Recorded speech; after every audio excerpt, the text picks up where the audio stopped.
I am Benjamin Franklin. I am called America's founding father, a sage, an inventor, the author of the Declaration of Independence. But today, as I look at you across the centuries, I feel not pride but bitterness. I once flew a kite into the sky to touch lightning and give man light. And what have you done with that light? You have turned it into weapons, into screens that blind, into voices that divide. I fought for freedom, but is it still alive in your world? When John Adams and Thomas Jefferson and I wrote the words that would become the heart of a new nation, we believed we were creating a country that would never repeat the mistakes of empire, where power would never be stronger than conscience, where man would be more important than gold. We believed, and now I ask you, do you still believe? Is there anything left of the dream for which we risked our lives? Today, America is strong. Yes, its army is powerful, its money is the most coveted in the world, its voice is heard on every continent. But is it strong inside? I see people who hate each other more than they love their freedom. I see politicians who serve not the truth, but only themselves. I see how the words, all men are created equal, turn into empty words when reality says otherwise. And then I think, maybe we were wrong. I was born into a poor family, among 17 children. I had no money, no influence, only books and a boundless thirst for knowledge. I studied at night. I worked during the day. I wrote words that had the power to break chains no worse than weapons. For what? So that someday you would have the right to tell the truth, even if it is inconvenient. But tell me honestly, do you have this right today? Haven't you bought your truth for likes, ratings, and silence? I created institutions for people, libraries, fire departments, hospitals, universities. I believe that community could lift everyone up. But what do I see now? Man is alone again in the face of chaos. The system does not serve you, but those who hold it in their hands. And I ask myself, have we really built a state for everyone, or only for the chosen ones? My name is on a $100 bill. I have become a symbol of wealth, success, power.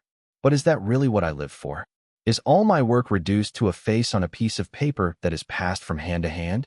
Where is the spirit that is higher than money? Where is the faith that is stronger than fear? I feel history echoing. My past and your present are intertwined. We fought against the king then because we wanted man to be free. And now, haven't you created new kings? Only this time they don't wear crowns. They wear suits and speak sweet words.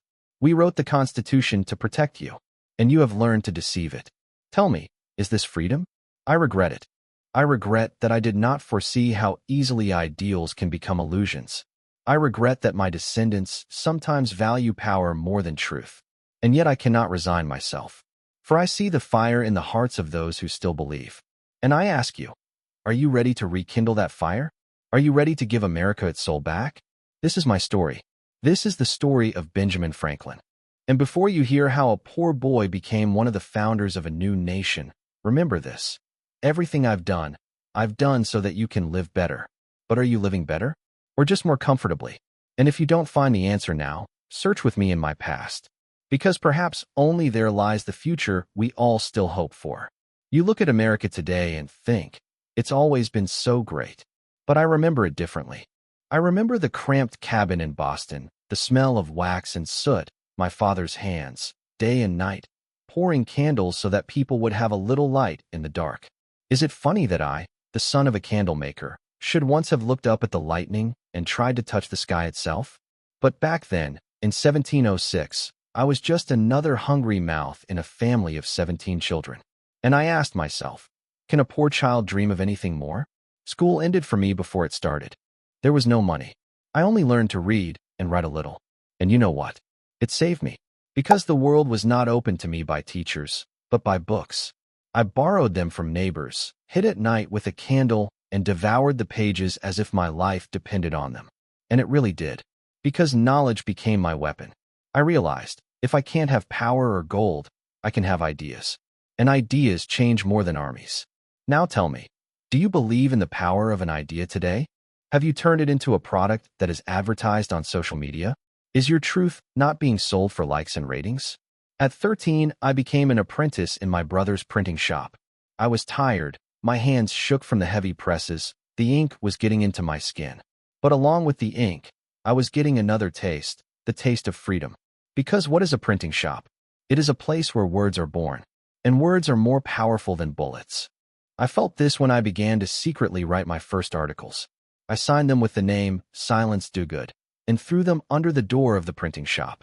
People read, laughed, argued, and I realized I can change hearts without even showing my face. Isn't it a paradox? A 15-year-old boy hides behind the mask of a fictional woman and influences the city. And today? Today, millions of people hide behind avatars and also influence the world. But tell me, do they carry the truth, or are they just echoes of emptiness? I saw the colonies bending under the weight of England. Taxes, laws, prohibitions. People kept quiet because they were afraid. I watched it and swore, I will not be silent. But tell me honestly, haven't you become like those colonists? Haven't you accepted the new chains? Only this time they are made not of crown and throne, but of televisions and empty promises? I grew up in cramped conditions, in dirt, amidst deprivation. But inside me lived a dream of another world, where knowledge is free, where books are open to everyone, where newspapers do not serve the government, but serve the people. Perhaps this sounded naive, but tell me, do you have the courage to dream naively today? Or have you lost this ability, replacing it with cold calculation? My childhood wasn't a happy one, but it was my foundation. It taught me the most important thing, that even the smallest candle can light a path in the dark. And that's why I left Boston, heading out into the world where I had to find my own light. This was the first escape. But tell me, are you ready to escape the darkness in your life? Or have you already resigned yourself to living in it? We wanted freedom, but freedom always comes with pain. I, Benjamin Franklin, still remember how it all began. We argued with Britain not for war, but for justice. We asked for only one thing, the right to be heard. But we were not heard. Every letter, every delegation, every compromise crashed against a blank wall. And then people understood, you can't move an empire with peaceful words. We began to fight, but our resistance did not look like the great armies of Europe.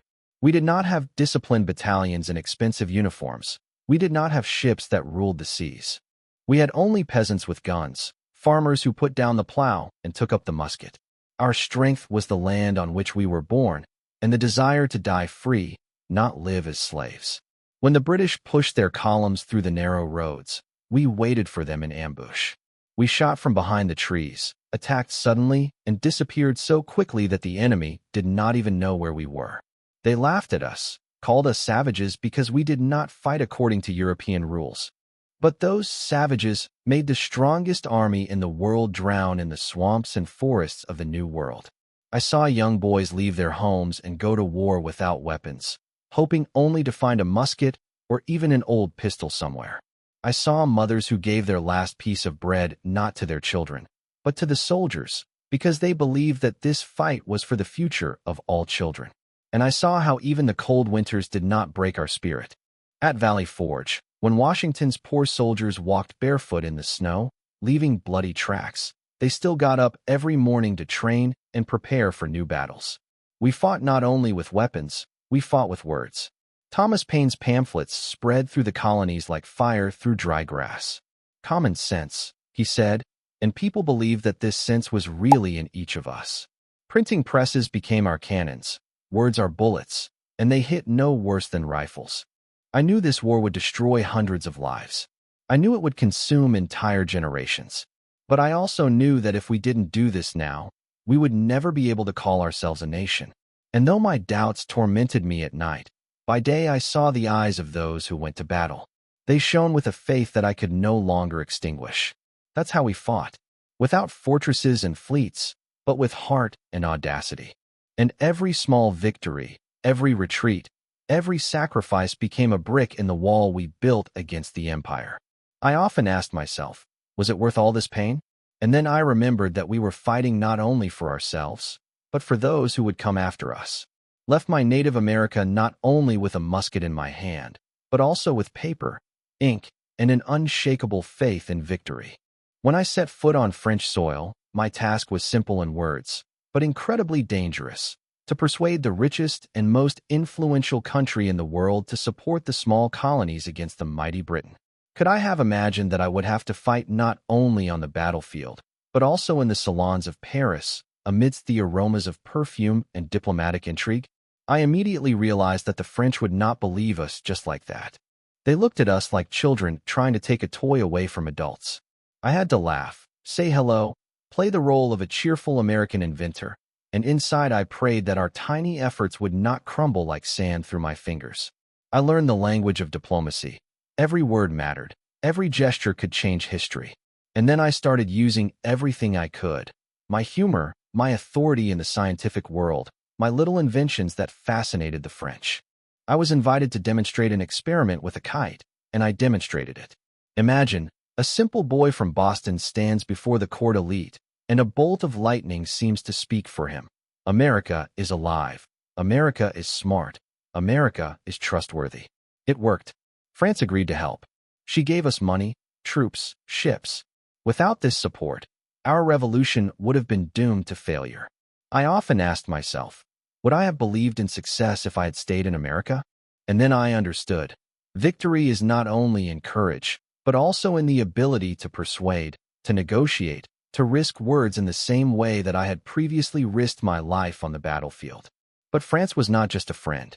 It was a difficult game, where a mistake would cost us war. I saw diplomats arguing with each other, money and ambition ruining plans. I was tormented by the thought more than once. What if my diplomacy failed? What if the American dream died before the world saw it? Then I began to notice a rare trait in myself: patience. I sat in salons, drank coffee, listened to reproaches and tricks, but my heart was in America. And every letter, every report, every smile mattered. It was a different kind of war, a war of the mind and the will.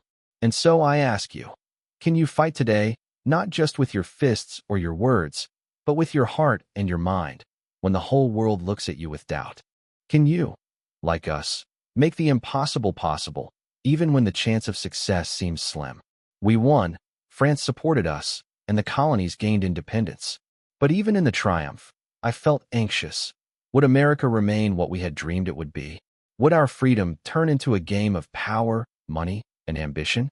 This is a question that will follow you for centuries, a question to which I still have no definitive answer. I came home when America was still shaking with battle, but burning with a dream. I entered Philadelphia and smelled both ashes and hope. We had won the war, but victory is not a nation. Now it was time to build it with our own hands, not just with dreams. We met in the Constitutional Convention. There were people from all the colonies, with different views, different personalities, and they all wanted to govern the country in their own way. The debates were heated. Every voice wanted to be heard. We talked about the separation of powers, about human rights, about how the government would not be above the people, but would serve them. I often asked myself, are we really going to create a system that will last generations? Are we not going to repeat the mistakes of Europe, where kings and parliaments bought power for themselves, and the people were left without rights? I offered compromises. I laughed when it seemed that nothing else would save us from chaos. I saw how voices argued, how hearts stopped in fear, how, risking our reputations, we made concessions. And then I understood. Democracy is not a formality. It is a daily struggle for the balance between freedom and order. But even then I felt anxious. I saw how some leaders thought only about their own benefit and not about the future of generations. I saw people who raised their hands for the right and not for justice. And then I asked myself, will our country survive if its own builders do not always think about the people? I saw the first signs that freedom could be corrupted. We fought against empire, but can we protect democracy from people who are not ready to value it? And now, when I look at modern America, I see echoes of the same problems: division, greed, political manipulation. Can the current generations defend the values we fought for at such a cost? But the Constitution became our beacon. It was an attempt to create a country where power was limited and human rights were guaranteed. And even in my doubts, I saw a light. If people could use this system honestly, then our efforts had not been in vain. I left Philadelphia with a profound realization. The struggle did not end with the war. It only changed form.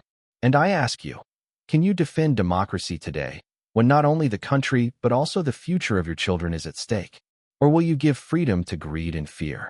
My story is not just the past. It is a mirror that reflects America today. And even when I am tormented by regret for the way the world is developing, I remain hopeful. Because there are those who are ready to fight, who are ready to change, who are ready to dream. My spirit lives on. When I look at America today, I see the light we once lit, and at the same time the shadows that threaten to extinguish it. When I flew a kite in a storm, I thought it was just an experiment with lightning. But now I understand that our ideals are like lightning. They must be directed carefully, or they may strike in the wrong place. I see freedom turning into convenience. People are more afraid of uncomfortable truths than they are of tyranny.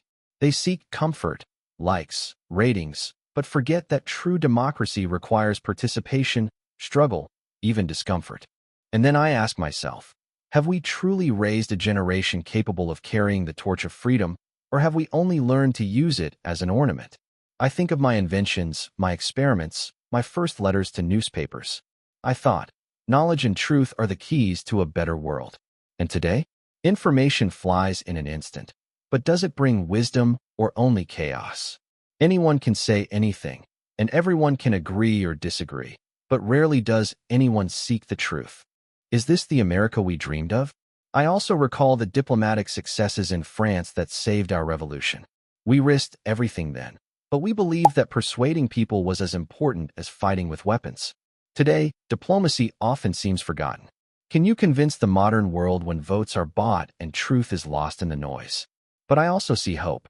Every time someone raises their voice against injustice, every time people voluntarily unite for the common good, I see that our efforts are not in vain. For freedom is not in the law or the Constitution, it is in the hearts of the people. And even if America today wanders, there are those who can return it to the path of the ideals for which we fought. I regret that I could not have foreseen how easily people would forget the lessons of history. But I also know that wisdom never completely disappears. It sleeps in books, in experience, in those who are still willing to dream. And I ask you, are you ready to wake up today, take responsibility, and make America not just great but honest again? This is my story, the story of Benjamin Franklin. And if you are willing to listen, if you are willing to act, perhaps some of the lightning that I struck over Boston at age 12 can still light your path in today's world. For freedom, like lightning, comes unexpectedly and changes everything if you know how to accept it.